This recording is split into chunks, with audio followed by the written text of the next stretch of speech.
Hi, folks, and welcome back to this second installment of our end-of-year discussion. We've broken this discussion into 3 parts. You don't need to have heard part 1. You can dive right into part 2. We hope you are having a great holiday week and you enjoy this episode. Thanks for listening. Okay, Vermont House. Are Democrats going to gain or lose how many seats? Oh, my God. Amazon not paying into the education system. And I feel like Jeff Bezos can afford it. And so I really feel like we need to start looking at a corporate wealth tax. We are in a housing crisis, and the way the state of Vermont has identified our housing crisis is we need 30,000 homes by 2030. Yep. There are 65,000 homes out there that are being underutilized. Based on next November's elections, The winner or loser will have to buy beer for that December's production meetings. And that will also mean we're still doing the podcast at that time. Yeah, and we're still speaking to each other. Yeah. That's a really good point. All very unlikely. Hello, Vermont. I'm Andy Julo. And I'm Joanna Grossman. And this is There's No Way in Creemee. Vermont politics, culture, and beyond. Thanks for joining us.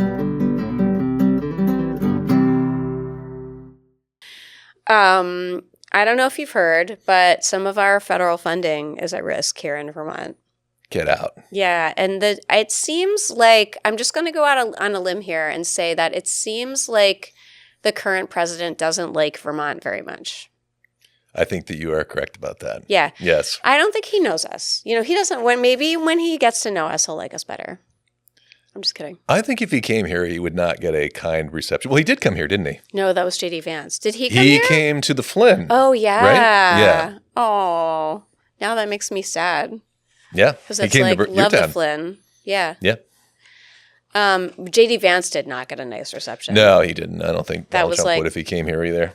No. Don't you think the whole Canadian insult, don't you think that's to just kind of screw our economy here and screw Seattle and New York? And No, 100%. Absolutely. Yeah. I even think that all these ICE detentions here and the new like social media monitoring program in Williston and all this stuff, like that's to like mess with Vermont. Like that is punitive towards Vermont. I totally think so.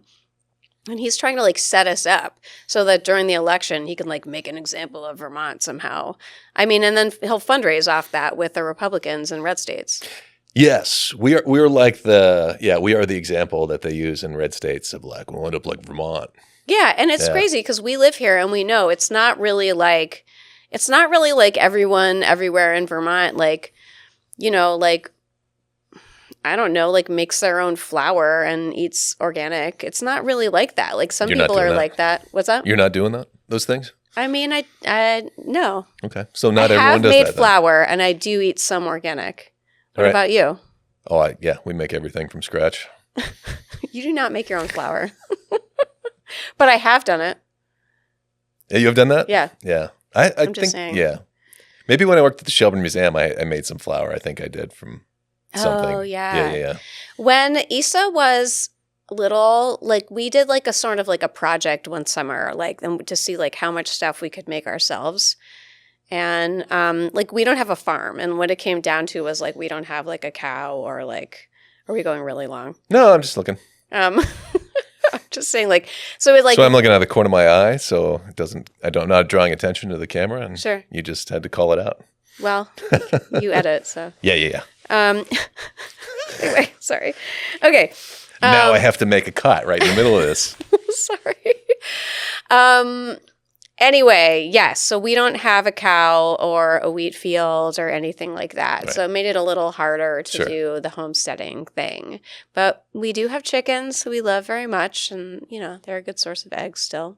Our new little birds just started laying. And it's weird because usually the new birds lay in the spring. They start in the spring. Yeah, winter's usually quiet, right? They got cranking. Do you have lights in your chicken coop? Yeah. Yeah, but we actually, in years past, we have like kept them on like artificially, but now we don't do that anymore. Yep. We just like let them chill out and go into the off season if they want.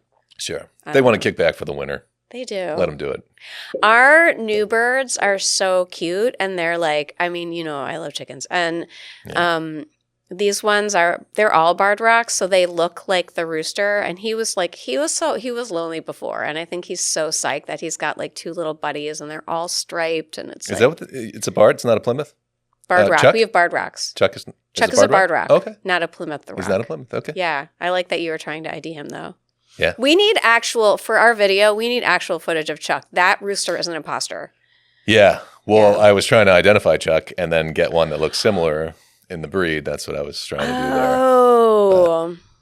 And I was trying to take it off of Instagram, but it's hard to download off Instagram. And so you need to go to your backyard and take a video of I did. Chuck. I have done You that. did? I've tried a couple times, but they're not good. So I didn't give that content to you. All right. Yeah. Well, then you can't complain about my fake rooster from an open source website until you give me something I to accept plug that. in that spot. That's fair. All right. But Chuck is very cute, and it's like now he has a little fan club. And He's a it's cute just- little dinosaur. Yep. He's the best. He's good. He's such a good little guy. Wow, budget crisis. Okay, so see, it is a wonder we get anything done. Okay, so a third. Alcohol helps. What's up? Alcohol helps. Yeah. Well, we're not always drinking during the episodes. Special occasions. This is the first time we've done it on camera. Yeah. That we thought when we left the skate shack. The good times were over. Yeah. Right. And then we We don't have realized to behave. we're just as unsupervised here as we were in the skate shacks, though. They're very good to us here. Yes. So here's the thing: is a third of the Vermont state budget is federally funded.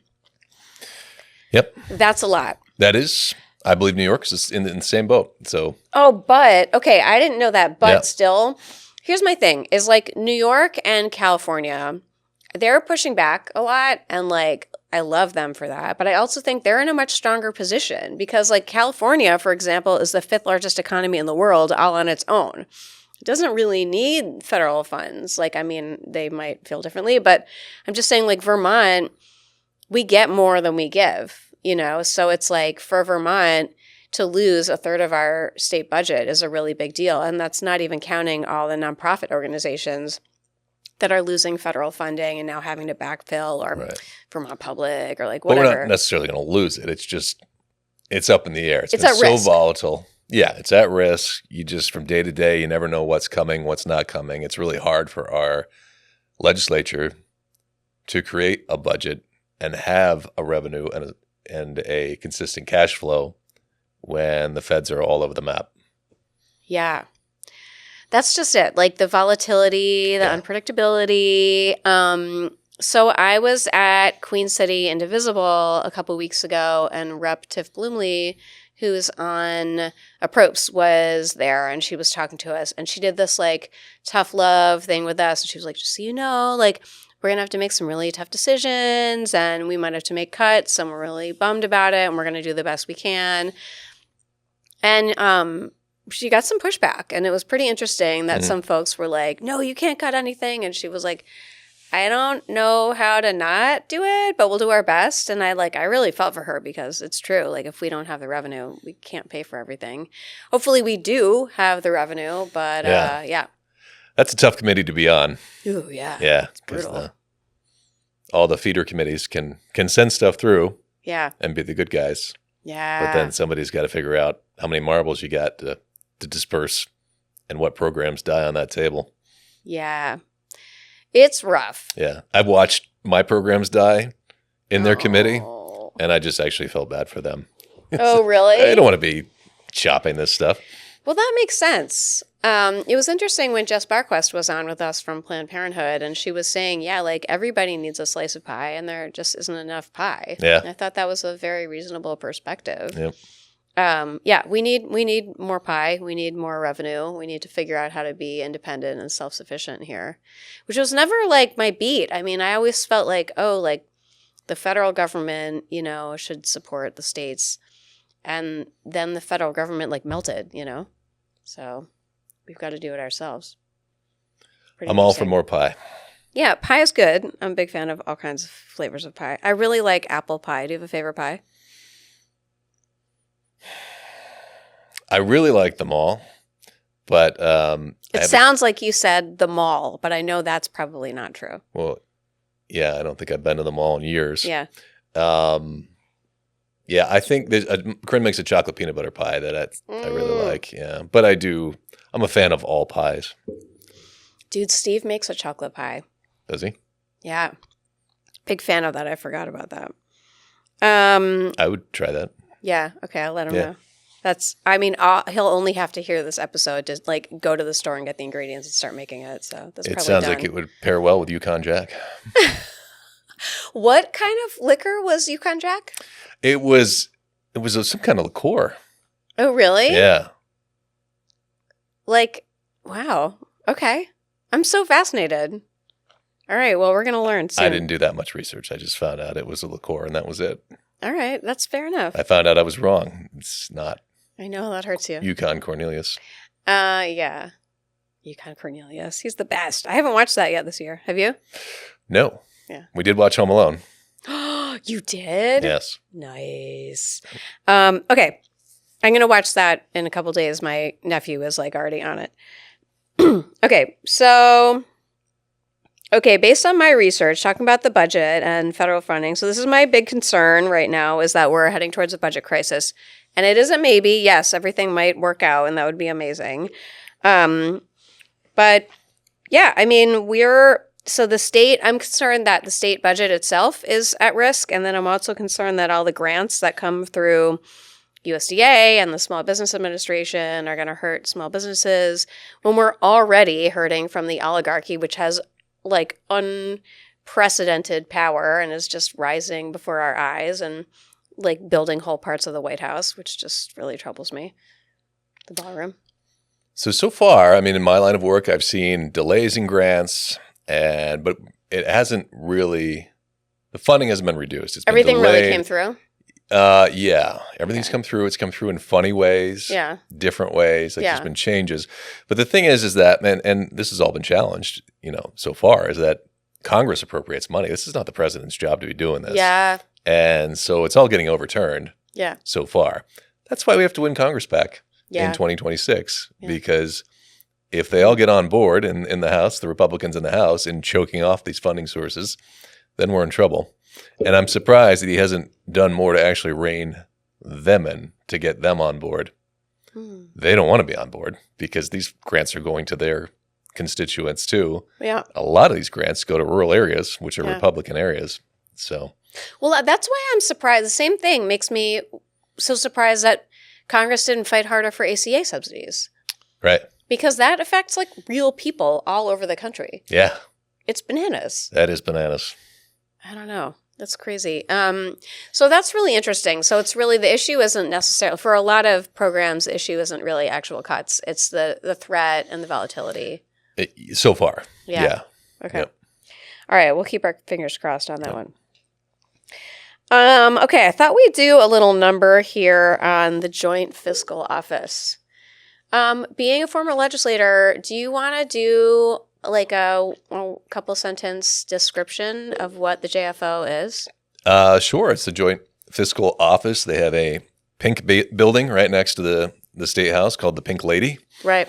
And they are mostly economists that work in there, and they work for the legislators coming up with short briefings on the economic impacts of policy proposals. Yeah. And if you go on the website and you look at the bills that are out there, and there's a tab that says fiscal analysis, a lot of them, if you click that, they will have a short fiscal analysis of that bill. And a lot of times that is a much more coherent version of that bill than actually trying to read the bill. It's shorter. Oh, yeah. It's more to the point. It is focused on the financial impact. So if there are aspects of that bill that are not financial and you just read the fiscal notes, you only get the feel for the fiscal part of the bill. Right. Yeah. So watch that. But yes, that's what they do. Yeah.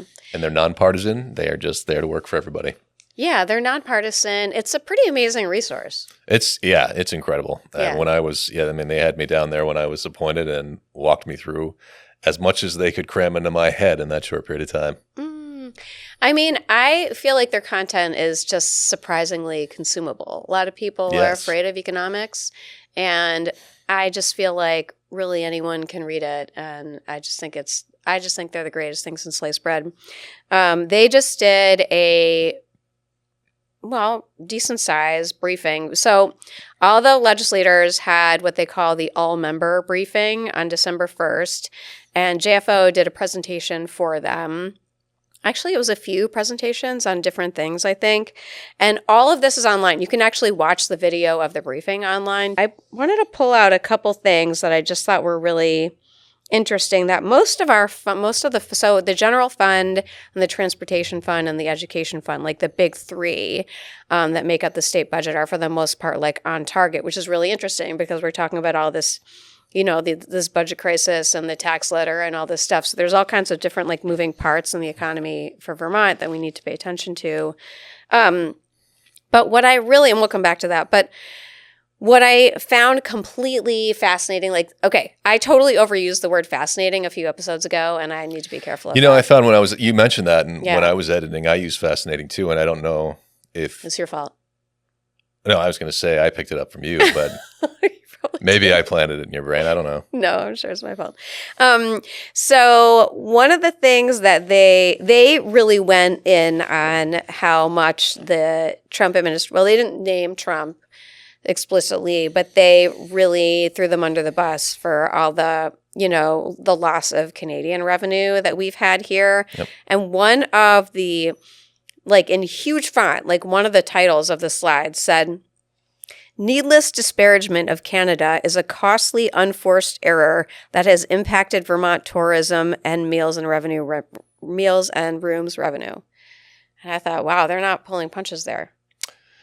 No, I mean, I saw on that the Alberg Welcome Center was down 34% since that, and that's a huge amount of traffic. I've heard that from many people. It's not Canadians. It's not so much the tariffs. That's just a political game that we all play, and tax policy is tax policy. We don't take that personally. Yeah. But the 51st state stuff is extremely insulting, and they are hurt by that. Well, and I think the tariffs also contribute to the pain of it. It's not necessarily the cost of it. It's the what the hell, I don't want to go there anymore thing. Even the tariffs, I think, contribute to that. And the way they've been rolled out has been disorganized and idiotic. So at some point, incompetence becomes insulting too, whether it's intended or not. Yeah. The JFO report had a lot of really interesting graphs, with some really dramatic spikes, just because of how the tariffs were rolled out, that they were just a mess. So I will say, interestingly, that I planned that great ice festival, and we do a nice fireworks display, and there are pretty much no tariffs on fireworks. So, oh wow, yeah, what? I mean the person who lights them says, I can't buy food, but we're making sure fireworks are affordable. Apparently. Oh my God, that's so crazy. They had another piece in that, maybe it was the next slide, it was in the same section of the report. The impact of tariffs have yet to be fully felt by the consuming public, but they ultimately will be. To date, sellers, wholesalers, and retailers have eaten large portions of the tariff costs added to goods, hoping the rates may be lowered or invalidated by the courts. Over time, those businesses with any semblance of market power will shift those costs to consumers so as to maintain margins. So... It's interesting. And there was a lot in there about how, the volatility between huge AI investments and the tariffs are sort of temporarily washing each other out, but they're both super unpredictable and volatile, and that it's just kind of a scary, shaky time. Sure. So I mean, for me, working in Vermont retail, I'm really curious on how all this stuff is going to shake out for small retailers. Oh, they had one other piece here I wanted to flag. So they said overall price level and distributional effects of the tariffs at their current rates include a 1.2% increase in overall price levels, resulting in a loss of about $1,700 per average household and $900 for households at the bottom of the income distribution. So that's already getting pretty real. Yeah. Yeah. I think that's wild. They also had a very interesting chart of unemployment by state in August, and we are the second to lowest. So we're kind of killing it on that. This episode of There's No A in Creemee has been sponsored by Phoenix Books. Every click has a cost. In the time it takes to hear this, Vermonters will send over $1,000 to Amazon. a company built on exploiting workers and squeezing small businesses. In times like these, our sponsor, Phoenix Books, wants to remind Vermonters to support Main Street over Wall Street this holiday season. Shop local. Shop your values. Okay, we're going to wrap it there for now. We'll be back in a couple of days with the conclusion of this end-of-year discussion when we talk about some of the tax policies that may be on the table for funding programs such as education and the general fund in 2026. Hope everybody is enjoying this series, enjoying your week, and we'll see you in a couple of days. Thanks for listening.